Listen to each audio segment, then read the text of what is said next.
Well, of course, at the end of the year, I will be leaving Germany, so I thought I'd just do this quick video. Richie, was? Richie?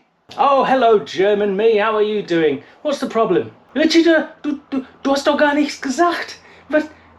Du bist am Lieben? Du willst Deutschland verlassen? You're right, German me. I didn't actually mention that to you, did I? Ja, du hast den ganzen Abonnenten auch nichts gesagt. Ne? Ist doch wahr, ne? Hat er gar nichts erzählt. Coming to think of it, German me, I think you're right. I'm terribly sorry I didn't mention it at all. Ja, und was soll das jetzt? Wo willst du jetzt hin? German me, calm down. Everything in its own time. I will of course tell you later on in this video, before we get to the end of this video, exactly what my plans are, where we are going. But me and my wife, Connie, we are going to be leaving Germany at the end of the year, starting anew in another country. As I say, I'll tell you at the end of the video, but this video I'm going to concentrate first of all on the things that I'm going to miss about Germany, because I've lived here for 11 gazillion years. Yeah, I've lived here for a very long time now. I'm a German citizen, even got dual citizenship, so it's become a big part of me. I will always be, as you can see, half and half. There's a half of me that's still English, half of me that's pretty much German. So these are the things that I'm sadly going to miss, that for me are unique about Germany and special about Germany, and things that I won't find anywhere else in the world.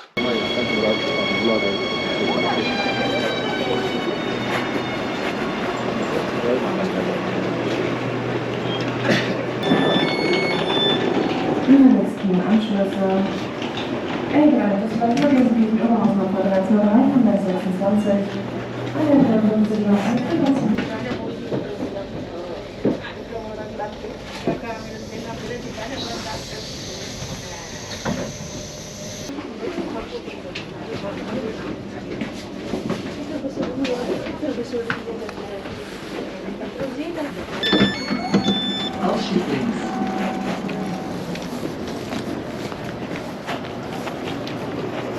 Number one on my list is, of course, people who are familiar with the channel will have seen it before. I've done extensive videos on this subject, the local public transport in Germany. Certainly in this area, in the Ruhr Valley area, the public transport, the local network of trains, trams, buses is really, really excellent, and it's very affordable.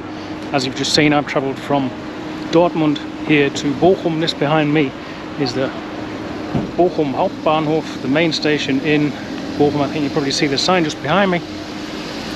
And I've been travelling with my monthly ticket, what is referred to as the Ticket 2000 here in this region, VRR, local Rhineland and Ruhr area. I do own the car, but I find that most of the time for these, certainly for these shorter, most local trips in the built-up area like this, it's really much more practical, and I pay something like 70-80 euros per month. It allows me to travel all the way through the city of Dortmund at any time of the day on all modes of transport: buses, trams, underground trains, metros, whatever you want to call them, and of course local trains. And at weekends and after 7 p.m. in the evening, I can travel throughout the whole area that's covered by this local transport authority, which is why today I've taken the train to Bochum. Now, of course, as you can probably tell from my headgear, I have a very specific destination today, and you no doubt have also predicted, certainly if you're familiar with the channel, it's certainly predicted what one of the other points on my list is going to be, what I'm going to miss about Germany, more later on obviously. But I could of course have travelled further by tram up to the stadium, to the football ground, but I'm taking a bit of a detour here through the town, and I'm also going to enjoy the walk, because I'm quite early and it's not too far from the station. You can certainly, if you're young and fit like I am, you can certainly walk it.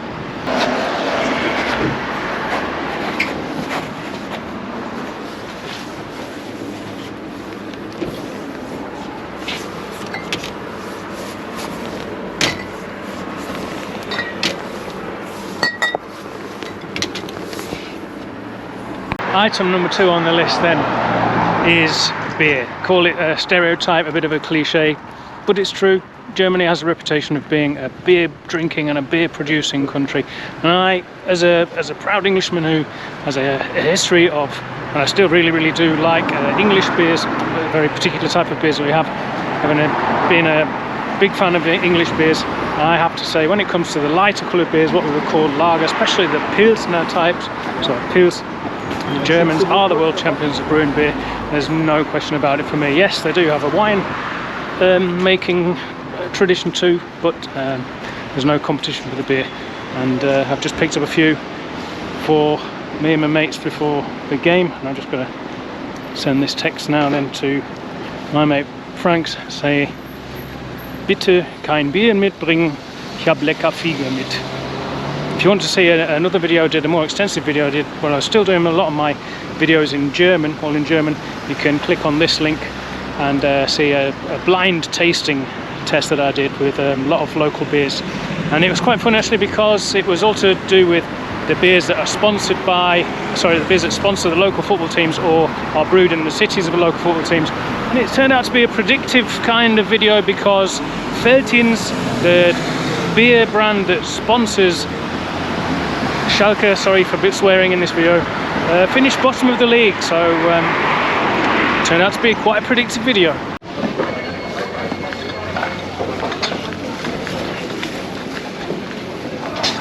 Now here's one that I wasn't planning to put on the list. This has taken me by surprise. I've done some notes before I started this video and I've forgotten all about one of my favourite things about Germany, and that's the traditional Christmas markets.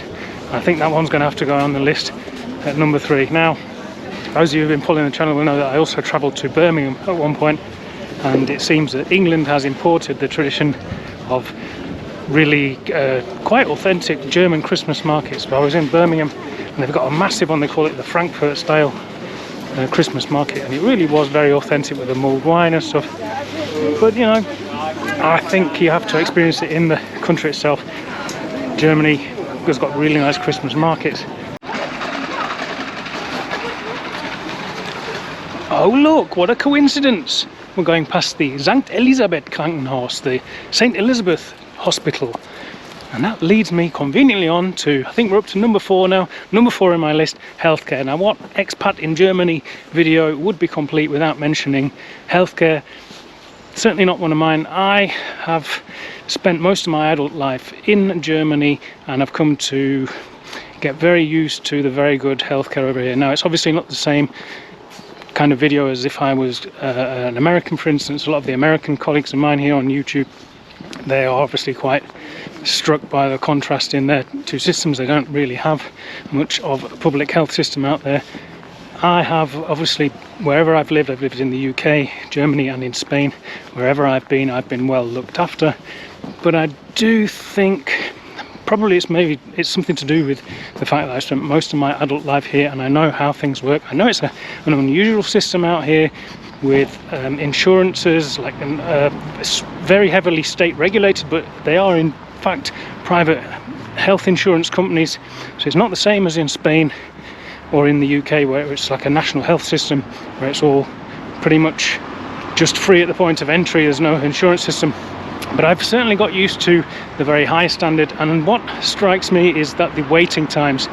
UK healthcare has always been very good, and it's still reasonably intact despite years and years of being ground into the ground, privatised by right-wing government after right-wing government. But the thing that strikes me most is just the shortness of the waiting times. You're very, very quick to see a doctor. You can go and see a doctor without an appointment. Your general practitioner, your GP, very quickly just turn up and wait. Sometimes you have to wait a couple of hours maybe. But yeah, this quality of care out here is very good. As I say, it's not really something I'm going to miss, but it's maybe a luxury that I've come to get used to. Just the standard and the speed of everything, and it's just going to be moving away. It's going to be something that I miss, this familiar feel. A lot of these things for me are the fact that I've spent most of my adult life here. I moved out here when I was 26 permanently, and spent most of my life here since then. So a lot of things are to do with, you know, the routine of things and knowing how things work. And the healthcare is something you can really depend on here in Germany. Now, as I take you up the Castorper Straße towards the famous Stadion, the home ground of VfL Bochum, feel free to chime in, feel free to contribute down below in the comments. Let me know your opinions. Is there anything on this list that I have missed? Please, you know, also do tell me, are you German yourselves, or do you live in Germany? Are you from another part of the world, or have you visited Germany and there are certain things that you were really struck by? Let me know what makes Germany really unique, and what it would be, maybe if you're German, if you moved away, what do you think you would miss most, and what should be on my list? What do you disagree with? Let me know in the comments down below. Just been consulting my notes, my list here of the things that I'm going to miss. Are we up to number 5 now? I think we're up to number 5. But anyway, whatever number we're up to, I've got on my list bread. It's got to go in there. I mean, if you saw this video, you'll know what I'm talking about. Obviously a more detailed video about German bread itself, but a variety of German breads, especially the what they call grey bread, everything from white bread to black bread, so what we would call in English white, so wholemeal, or typical black breads with the pumpernickels and things, but everything in between with seeds in and stuff like that. Amazing, absolutely amazing. As I say, do click on that video, watch that video if you want to know more about German bread. But it strikes me that everything else I've kind of integrated into this video cleverly with some kind of, I can't remember, find the best light. Was that better than being like that?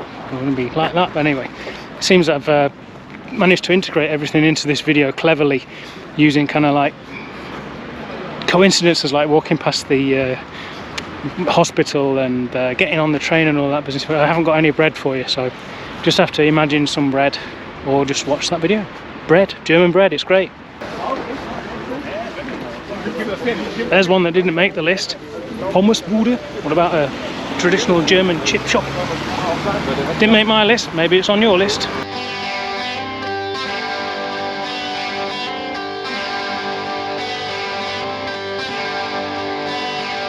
Right, I think we're up to number 6 on the list now, and the list is going to finally comprise 7 different items, and obviously everybody's guessed, worked out right from the beginning. Number 7 is going to be something to do with football, with German football, but number 6, I'm going to insert that one in there.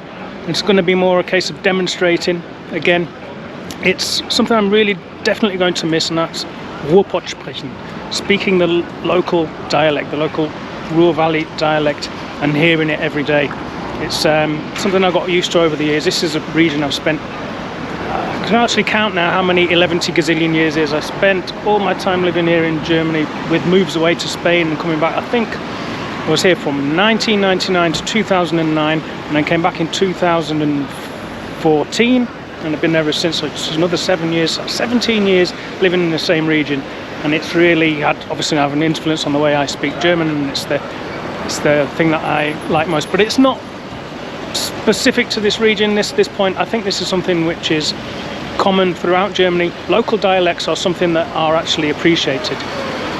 You are expected to be able to speak normal Hochdeutsch, the standard form of German, but it's not like the impression you get in the UK, like local dialects are seen as sort of inferior. There was a long time there was like a BBC accepted accent that you had to speak if you were in any kind of important role, or certainly on the TV or on the radio or whatever, and everything else is kind of seen, it's a kind of class system. This class system doesn't really exist. The biggest example for me is the people in Schwabenland, the Swabian, I think we say in English, Schwaben, Stuttgart area, and the Badener as well. They speak very, very similar. Sorry, Badener and Schwaben, I know you're big rivals. Yeah, the Schwaben, it's a rich area, a very advanced technological area with lots of industry, and there's a kind of running joke, the only thing we can't do is speak Hochdeutsch, standard German. So there's a kind of acceptance for the local dialects, and there's no snobby attitude towards them, saying like this is less worthy, less valuable than speaking Hochdeutsch. But anyway, I thought I'd demonstrate. I'm going to meet the gang soon, and I think we've got some real experts in local Ruhr Valley, Ruhrgebietssprache, Ruhrpott slang, so enjoy. For those of you that are from Germany, let me know what your favourite regional dialect is. What dialect do you speak? And for those of you that are maybe learning German or just speak some German from other places in the world, see how much of the local dialect you can actually understand while we're talking it. Should be fun.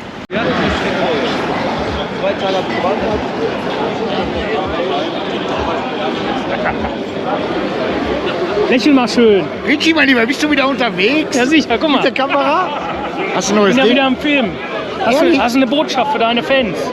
Erstmal ist es saukalt, aber nach 19 Minuten wird es viel wärmer werden, weil ich denke, dass wir heute 2-3-0 gewinnen werden. Meinst du? Ganz sicher. Geht jetzt nicht nur um Fußball. Aber ich brauche einen Experten. Du bist mein Experte für Ich weiß es nicht. Ruhrpott-Sprache. Bitte? Ruhrpott-Sprache? Ja. Natürlich geht es ein bisschen um Fußball, Leute. Deshalb, ich habe den Zuschauern jetzt endlich verraten, dass ich weggehen werde. Ne? Bin alle natürlich traurig, genauso wie du. Aber es geht darum, also eine Liste von den Sachen, die ich in Deutschland vermissen werde. Und ich glaube, wir sind jetzt bei Nummer 6 angekommen. Und das war Ruhrpott-Sprache. Ich habe gedacht, wie kann ich das besser machen? Ja, einfach mit den Leuten hier spreche, hier in unserer VIP-Lounge. Ne? Das kennt ihr vielleicht, also die Leute, die fragen immer nach dir, sowieso fragen. Ne? Also die Leute, die dich kennen von den Stadion, die sagen, mach mal wieder was mit Frank. Was macht der Frank? Wo ist er? Und dann endlich bist du wieder da. Und ist ein bisschen sprachlos. Also Richie, jetzt bin ich erstmal mehr als sprachlos. Mit der Ruhrpott-Sprache muss ich sagen, Richie, du bist zwar ein Engländer durch und durch, aber so ein bisschen Ruhrpott-Deutsch hast du auch mit angefangen. Auf jeden Fall, er hat gerade erzählt. Und ich konnte das gar nicht glauben, um nochmal zurückzukommen, dass du den Zuschauern das hier auch mitgeteilt hast, dass du nach Spanien gehst.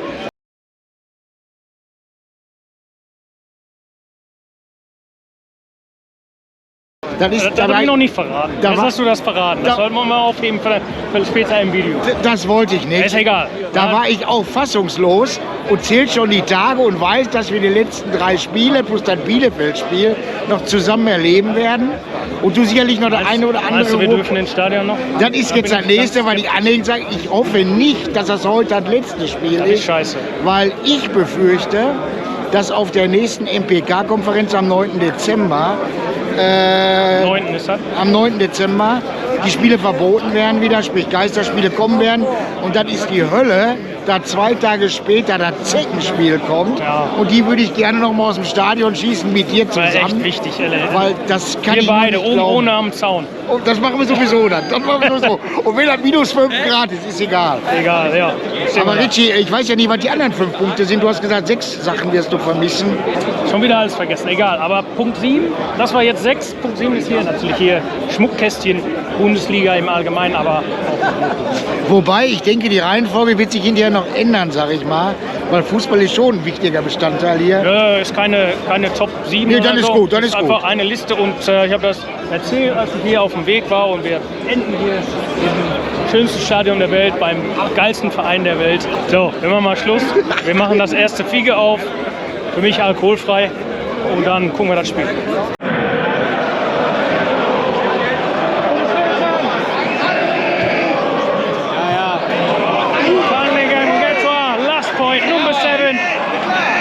Bundesliga and German football in general, because we also like to go and watch Regionalliga, regional games and stuff.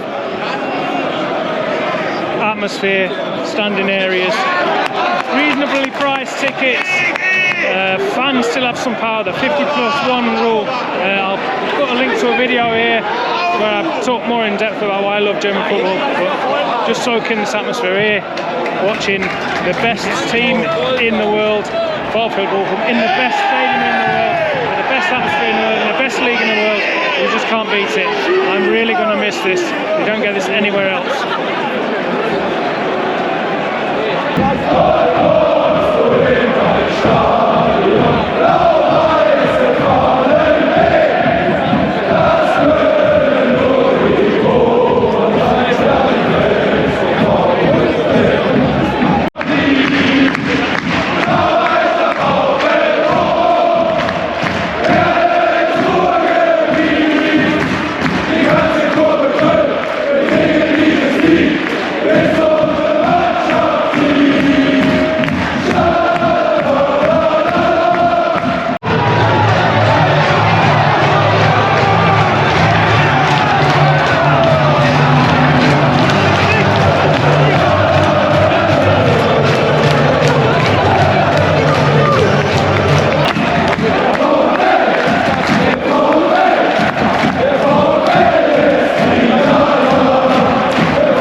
game finished over half an hour ago.